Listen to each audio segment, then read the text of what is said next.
Well, the Diddy story keeps getting more and more bizarre.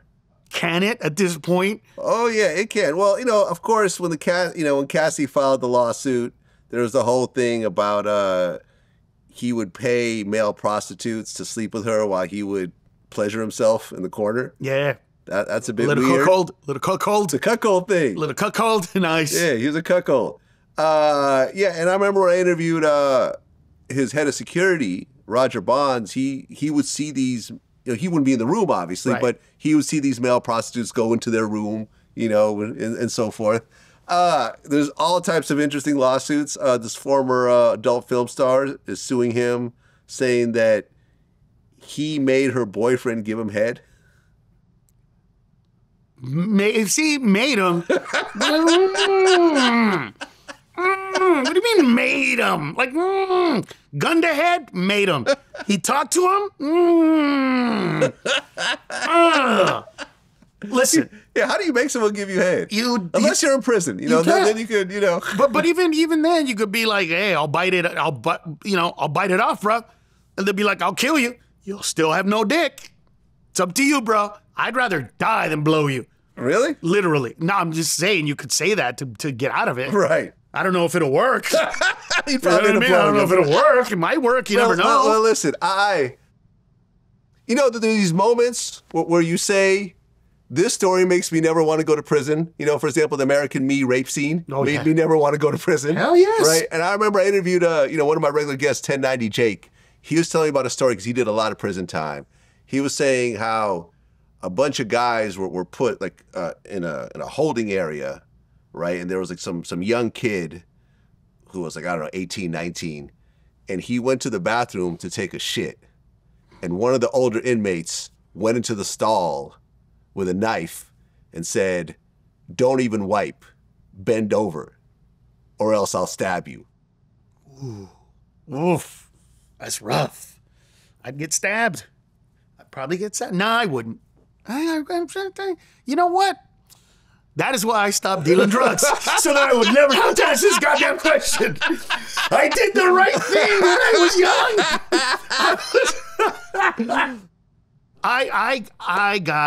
I got scared straight when I was a kid. Yeah. So when I was doing that stuff, and the reality of all that hit me, and so yeah, I'm lucky that I stayed out of that stuff. But I will tell you this.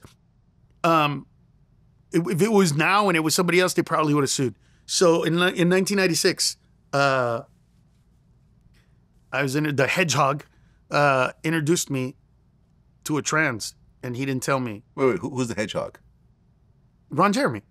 Oh, so Ron. His name was the Hedgehog. You didn't know that? They called him the Hedgehog. That's what they called him because of his little body and his huge. Yeah. Okay. So anyway. Wait, here's a little side note before you go on with your story. Yeah. Little side note. Yeah. The first porn movie I ever saw. This was in junior high. My friend Mark Avanesian gave me this VHS tape. Yeah. It was called Springtime in the Rockies. Y'all can look it up. It's still floating around. The first time I've ever seen a porno, there was this scene with Ron Jeremy, and he's watching his wife have sex with another woman with binoculars. And as he's doing it, he's stroking himself, and then he gives himself head. Yeah. Oh yeah. I have never seen this since. Yeah. This is how I was introduced. Yeah. And I'm looking down and going well, I can't do that. Yeah. You know what I'm saying? I'm not long enough and I have a stubby body and you know what I'm saying? And he's this is a thing. Oh yeah. Okay, so back to the Hedgehog story. Yeah. Was it impressive to you? It was impressive. It was very Come impressive, on, right? It was impressive to Hugely everyone. impressive, You right? see dogs do it. You Right. kind of think well, if I can do that, Right. I don't know, maybe. What would I do? don't I'd know. never leave the house. Would that make me gay if I can give myself head? I mean, it's myself. I'm sucking a dick, but it's my own dick. I don't know. Hey, I've contemplated this on stage many times before, bro. It's been a running theme, but it can be gay because it's my dick. I touch my own dick. That's not gay. I touch your dick. I've done the whole thing. Yeah. So anyways, the Hedgehog. Tell me about the Hedgehog. So Ron introduced me to a trans, and he never told me. She used to be a dude, and she was. I couldn't tell. For the life of me, I couldn't tell. And when it was revealed later that she was a dude, I didn't freak out. So did you Oh, yeah. sleep with her? Oh, yeah. So you slept with a trans? Oh, yeah. And I do a whole bit about it. Post-op or pre-op? Post-op. No, pre-op, never. I wouldn't done. No, that I can't do. She wasn't a chick with a dick. No, I couldn't do that. So she had a vagina. Yeah. So what does not that I'm ever looking to find out myself. So but first of all, when my friends try to shame me, which they do sometimes, especially when I was younger, well, I didn't talk about this until a little older, but when my friends were like, I can't believe you were with a trans and blah, blah. I was like, bro, we grew up in the projects, bro. We grew up on rebuilds. This is not new for us, bro. I was like, one of my friends, I was like, remember your dad had the door from a Honda on his Nissan and he shaved it? I'm like, come on, dude, that's how we grew up. Huh? This isn't weird. No. So I tell this as a joke, but it's really true. So the weirdness started when we started having sex. Okay.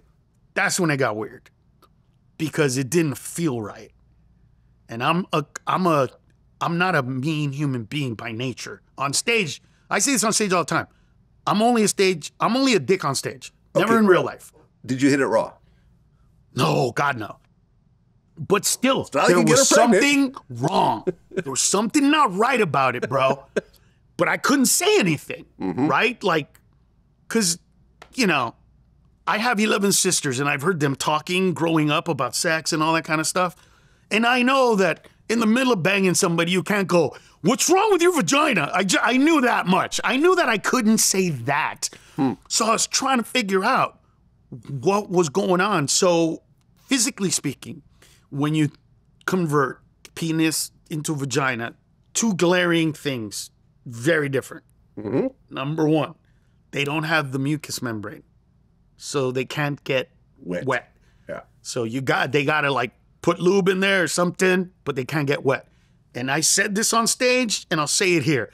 I have, as an adult, never, I'm not the greatest lay ever. I'm not talking about how good I am in bed, but I have never, ever been with a woman as an adult and had sex and not heard this at some point. All right? Never has it happened, ever. On that day it did. There's no, you know what I mean? It's kind of dry, and I'm kind of trying to figure out what's going on here.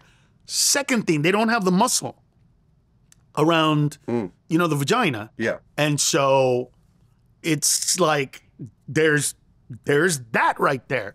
And so at one point I had to be like, hey, and she saw my face and she was like, oh no, wait a minute. He didn't tell you? And then it was like, you know, in my head, I'm like, she told you right then and there. I go, wait a minute. Who didn't tell me what?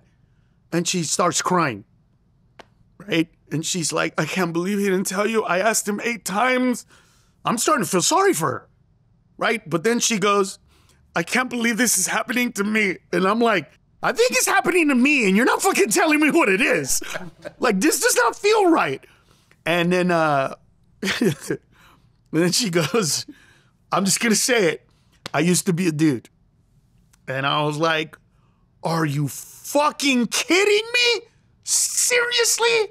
And she goes, are you angry? And I go, yes, I'm angry. I could have been doing you in the ass this whole time. Seriously?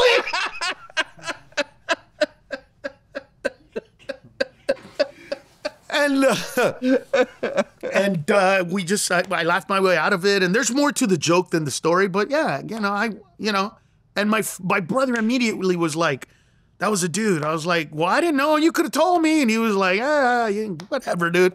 And he's like, are you pissed? I'm like, no. I saw somebody that was attractive and, I was with them. That's it. She had a penis? Would I have stayed? No. But she didn't. It was fine. Whatever. Yeah, so, if I get dude vibes, I mean, I think about like all the women I've dated over the years. And whenever I've gone out with someone, if I felt like there's a chance that they might be a man, right? I just exit out of that. Okay. I just would rather not open that door. Right. I'm cool. I got you. You know what? It presented itself. I didn't hear any bells. I didn't see anything. And, I don't have a problem with it. And it's really funny because You know, when I first started touring like hard in 1994, I remember I would go on stage and I would tell people, I was like, you know, where some trans would be there and I'd be like, I had sex with trans ones. And everybody'd be like, oh, really? Seriously? And they'd freak out. And I go, yeah, what's the big deal? And sometimes I would call my brother and I go, I swear to God, okay. And I'd call my brother and I'd be like, hey, Bert. And then I'd put the microphone right by the speaker and I'd be like, have I ever been with a transsexual before? And they're like, dude, seriously? Yeah. And then he would tell people the story and I would be like, yeah, it happened. Like I've never been embarrassed or ashamed of the things that I've done in my life, mostly because they all come from a good place. They never come from a bad place. They never come from a cruel place or a mean place or a hurtful place. Like I don't tell people in real life the things that I say on stage. I say them on stage. It's just that today people don't differentiate between the characterization of who I am on stage and the human being that I am. You know what I mean? When people start saying, well, you made a comment. I don't make comments. I tell jokes. I tell stories that are jokes. And by the way, the majority of stories that I tell, there's a part of it that's actually really true that happened that incited the whole thing. A lot of the funny shit, that's not true. It's just, I have to be funny. I'm not here to write a book and tell you a story. I'm here to make you laugh. So let me just make you laugh. So I've never been ashamed of any of that stuff. Well, you talked about how certain rappers have gay lyrics. Yes, many of them. You could pull them up. Pull up gay lyrics. Well, gay rap lyrics. Well, there's of course Biggie. I remember me and Tony Yayo, we had this whole back and forth recently. Right. And Biggie had some really gay lyrics. You know, you look so good, I suck on your daddy's dick. Right. Which is a Richard Pryor line, but still. Doesn't matter. He chose to say it. Yes. Let me see. I put Shantae Moore, pussy in stitches. I'd fuck RuPaul before I fuck them ugly ass escape bitches. You see what I'm saying? There's a bunch of them. My N-word, see gutter, kidnap kids, fuck them in the ass, yes, throw them over the bridge. It's everywhere. They've been there forever. They were never hidden. They were never like not part of it. It's just that we've looked at hip hop as such a masculine thing. You know what I mean? That we never went past it to see it. I think it was only, you know, till Nas probably, Nas X anyway, not Nas, but to Lil Nas X, I think that like an actual flamboyant kind of a gay rapper was part of the hip hop scene. But before that, there was a lot of dudes saying like, I'll suck your dick. Like it's to another dude. There's like a few of them that go that route. Even the term suck my dick. I understand this is a jail term and I remember Fat Joe said that if someone said that to him, he would stab him. Like even to this day. Sure. To me, that's always been a weird thing. Like if a dude tells me suck my dick, right, I would just be like, nah, I'm good. I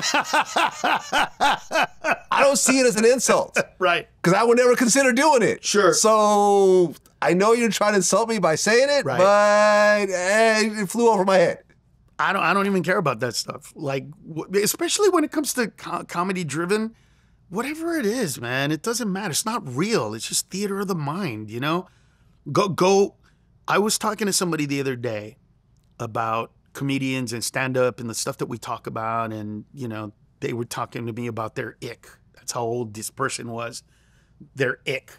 So I took him to a comedy club before it opened, and I said, what do you see here? Like, look at the stage. What do you see? And he's like, it's just a microphone and a stool. I go, yeah. And then later on, there's going to be one person up there, a comedian. And that comedian is just going to use that microphone to create an entire world for 45 minutes to an hour. That's just all in his head and your head, or her head or your head. That's it. That's what we do. It's not real. Like whatever you want to take from it, the only difference between this room right now is that comedian that's going to be there and the people out here that are going to be receiving, you know, the laughter. That's it. It's just us talking, bro. That's all it is. We're not touching anybody. We're not messing with anybody. We're not doing anything. It's literally just a microphone. It's just a theater. We just create that and that's it. I think that comedy has just gotten so good and evolved so well that there are people sometimes that think you're talking with them instead of talking to them.